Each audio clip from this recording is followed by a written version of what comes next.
Une chose intrigue les observateurs étrangers. Vous quittez très rarement votre pays, la Guinée.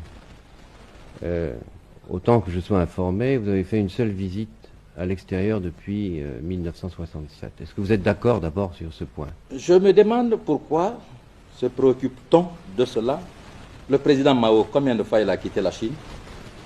Pour autant, est-ce que la Chine est malade? Le président Nixon, combien de fois depuis qu'il est au pouvoir il a quitté?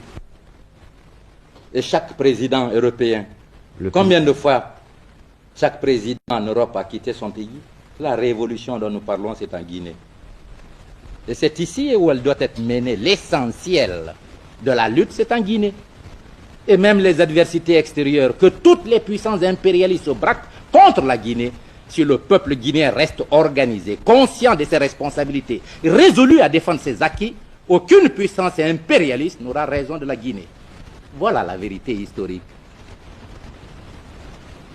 On doit s'étonner que je ne sois pas en Guinée, que je sois plutôt comme certains présidents tout le temps à Paris, à Londres, en train de me reposer ou en train de danser.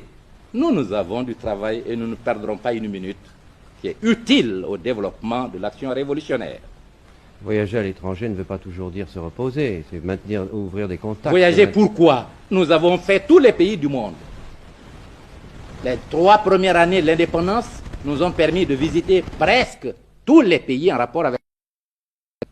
Et qu'est-ce que nous cherchons en plus? Et nous sommes le pays africain qui compte plus d'ambassades étrangères. Cela explique bien l'élargissement des rapports diplomatiques qu'entretient la Guinée avec le monde extérieur, bien qu'on parle toujours en France de l'isolement de la Guinée. La Guinée a plus d'ambassades que le Sénégal, que la Côte d'Ivoire, que chacun des pays coopérant avec la France. Vous pouvez en faire le contrôle. Vous avez à plusieurs reprises dans le passé dénoncé la 5e colonne qui opérait à l'intérieur de la Guinée. Est-ce que vous pensez que cette 5e colonne est toujours active dans votre pays?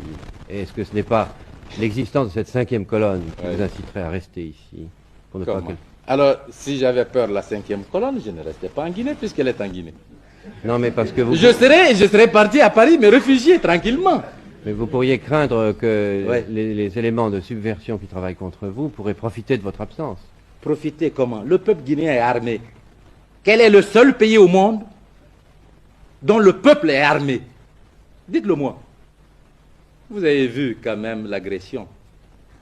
14 ministres avaient trahi. 32 000 $ avaient été distribués. 32 millions de dollars avaient été distribués. La plupart des officiers supérieurs, avec le ministre de l'Armée et de l'Intérieur, avaient trahi.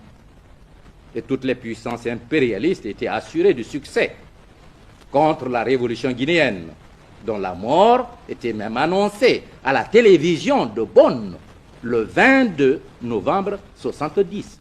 Une émission qui annonçait le grand dictateur du monde, M. Sékou Touré, est parti. La Guinée n'a pas peur de l'impérialisme. La 5e colonne n'est que le prolongement de l'impérialisme. C'est la lutte de classe. Si nous n'avons pas peur du maître, nous n'aurons pas peur de l'esclave qui le suit. C'est pourquoi ici, elle a été matée et chaque fois qu'elle se manifestera, elle sera écrasée, vous pouvez en être sûr. Je l'affirme à la face du monde. Aucun élément traître au peuple guinéen ne sera longtemps manœuvré sans qu'il soit su, perçu, isolé, maté par le peuple guinéen. Vous l'avez dit vous-même, 14 ministres avaient été inculpés, un certain nombre de chefs militaires, des gouverneurs de province, des hauts fonctionnaires, des diplomates guinéens. Et alors? Comment expliquez-vous qu'autant de gens touchant de très près le pouvoir, certains étaient des compagnons de combat de toujours, aient pu trahir? Et en 1939, comment expliquez-vous qu'il y a eu tant de ministres, tant de hauts fonctionnaires, tant de hauts officiers supérieurs qui aient trahi la France pour livrer la France à l'Allemagne? Pourquoi? C'est la lutte de classe. Les hommes n'ont pas les mêmes conceptions de la vie et leurs rapports avec le peuple ne sont pas identiques.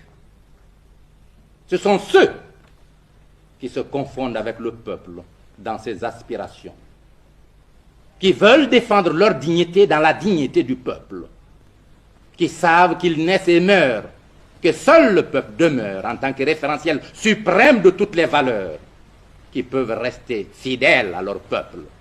À côté d'eux, au sein de toutes les sociétés, il y a des traîtres, c'est-à-dire des catégories sociales ou des individus qui font le choix contraire. Leur personne au-dessus de l'honneur, de la dignité et de l'intérêt populaire. Nous ne sommes pas étonnés qu'il y ait eu des traîtres en Guinée. Il y en a dans tous les pays du monde. Mais la valeur de la Guinée est d'avoir su déceler les traîtres et de les isoler pour le progrès de sa révolution, alors que dans maints pays africains, il y a ces traîtres qui sont même au pouvoir pour paralyser le développement historique des nations africaines en acceptant des formes néocoloniales d'existence.